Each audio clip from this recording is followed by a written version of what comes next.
Well, hey there. It's me, Allie, your teacher, and I'm here to give you the read up for Rise Up Assignment 5, called The War on Drugs and the Crack Epidemic. Our aim today is what were the causes and effects of the war on drugs?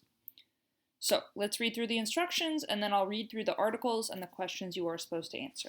So starting with the instructions, you are supposed to read the article below about the war on drugs under President Ronald Reagan in the 1980s, and then answer the questions on the right in yellow based on that section of the reading.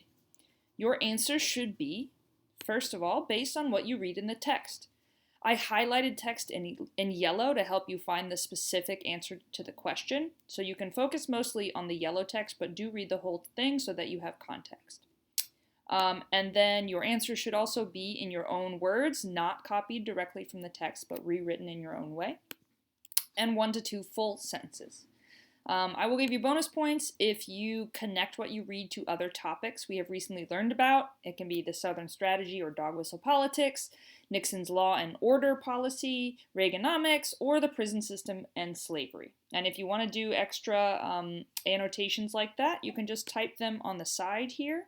Okay, and write this connects to whatever topic you want to connect it to, but again, that's just extra credit.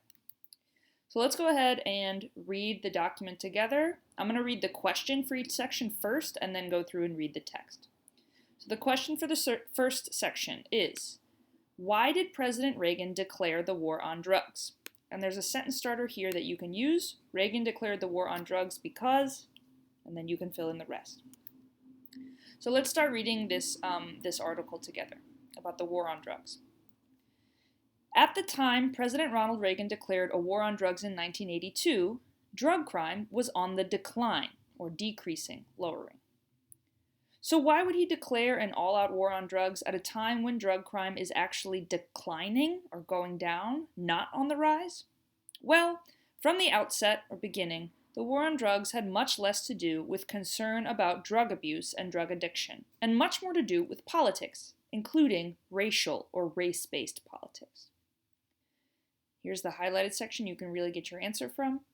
President Ronald Reagan declared the war on drugs because he wanted to follow through on campaign promises to get tough on that group of folks or people who had already been defined in the media, or news and TV, as criminals, black and brown people.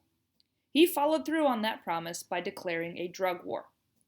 Almost immediately after his declaration of war on drugs, funds or money for law enforcement or police began to soar or increase, go up. So using mainly that section in yellow, type your answer to the question on the right over here. Why did President Reagan declare the war on drugs in your own words? Let's keep reading the next section, starting with the question. Although they are chemically the same, what is one difference between crack and cocaine?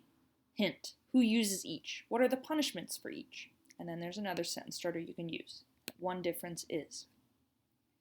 So let's read this section together. After the war on drugs started, the crack epidemic took place. The crack epidemic occurred in the 1980s to 1990s. Crack, a drug that is the same chemical as cocaine, but in rock form, had suddenly become incredibly popular and used by many people. Since it was the same type of drug as cocaine, but much cheaper, crack was more popular than cocaine in urban or city, low-income, black and brown communities. Even though crack and cocaine have the same chemical makeup, the punishment for possessing crack was much harsher, or more prison time, than the punishment for possessing cocaine. See the graphic chart below. So if you want to look at this graphic to help you out, okay, on the left side are the laws during the war on drugs for crack, and on the right side are the laws for the war on drugs about cocaine. So if you, to get a minimum sentence of 5 years in prison for crack, you only had to be possessing, or you only had to have 28 grams on you when you were arrested, okay? And you would get 5 years in prison at least.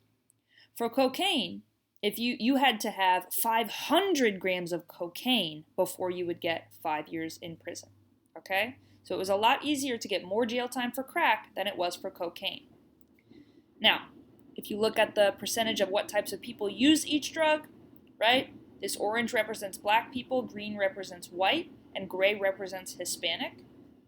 So in terms of crack, about 79% of users were black, whereas only about 10% of users of crack were Hispanic or white. And then if you look at cocaine, it's kind of the opposite. 17% of users were black for cocaine, much less than crack, but more users were white or Hispanic for cocaine.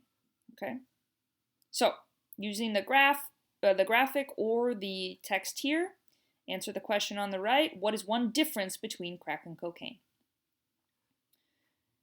Okay. The next section. Your question is, why do you think the Reagan administration would publicize more stories about the dangers of crack than the dangers of cocaine? Your hint is to think about which type of people used crack versus which type of people used cocaine, or think about the difference between the punishments in prison for crack versus the punishments for cocaine. So let's read this section together. So the Reagan administration actually launched a media campaign by putting out ads and making speeches to publicize or show in the news the crack epidemic in inner city communities, hiring staff whose job it was to publicize or show in the news inner city crack babies, crack dealers, or so-called crack whores and crack-related violence in an effort to boost or increase public support for this war on drugs. They did not do the same for cocaine use and even made the prison sentences for crack longer than sentences for the same amount of cocaine. Reagan also wanted to inspire Congress to devote or give millions more dollars to waging it or carrying out the war on drugs. So use that section to answer this question here. Why do you think the Reagan administration would publicize more stories about the dangers of crack than cocaine? And then your last section, the question is, what was at least one effect of the war on drugs during the crack epidemic? And there's a sentence starter here if you want to use it. So let's read. The plan worked like a charm. Millions more dollars flowed into law enforcement or police and prisons. The Pentagon began giving tanks and military equipment to local law enforcement or police to wage this war on drugs. And Congress began giving harsh mandatory minimum sentences or prison time for minor or small drug offenses, sentences harsher than murderers receive, more than other Western democracies or similar countries. This overall led to a huge increase in the number of people, especially Black and Hispanic people, put in prisons, as shown in the chart below. So if you look at the chart below, it shows you the amount of incarcerated Americans from 1920 to 2008, or the number of Americans in prison. And we see from 1920 up until about 1980, it's under 500,000 people in prison. But after this point here in 1982, when Reagan declared the war on drugs, you can see that it really starts to pick up, so that it goes from about 500,000 in 1980 to 2008, there's almost 2.5 million people in prison. So using either this graph or the text in yellow, answer the question, what was at least one effect of the war on drugs during the crack epidemic? And you can use this sentence starter, one effect of the war on drugs was, and finish the rest. Good luck. Email me, text me, leave a comment, anything. If you have any questions whatsoever, I'm happy to help.